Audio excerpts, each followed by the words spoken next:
Distinguished.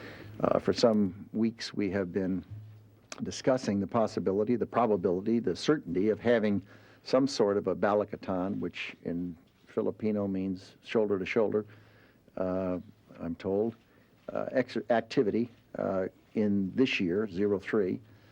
We will do that.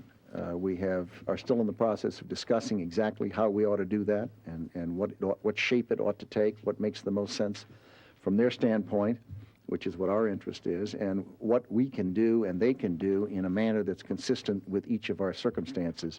Will the other side be taken down?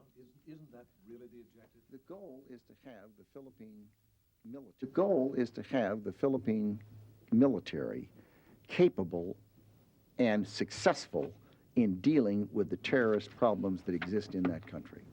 To the extent we can be helpful to them in a variety of different ways that are consistent with their circumstance, we want to do that. And we've been doing it. We're doing it today in various ways, and we will continue to do it.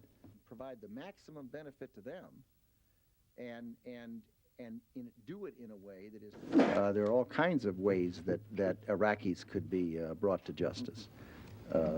They could be brought to justice in Iraq. They could be brought to justice in other countries. They could be brought to justice through a military commission, one would think. They could be brought to justice. What would you do with POWs in the event of a war? Well, we sure don't want to take lots of them down to Guantanamo.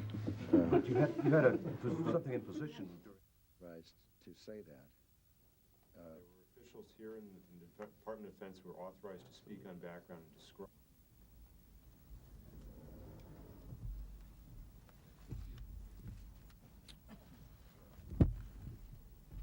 Good afternoon. Two announcements, and I'll be happy to take your questions. President Bush and Irish Prime Minister Bertie Ahern will meet at the White House on March 13th. Well, the White House views this as a question of what 1441 called for. 1441 called for complete and total and immediate disarmament. It did not call for pieces of disarmament. President Bush has always predicted that Iraq would destroy its S-2 missiles as part of their games of deception. And I think when you summarize Iraq's statement that in principle they will destroy their missiles, the Iraqi actions are propaganda wrapped in a lie inside a falsehood.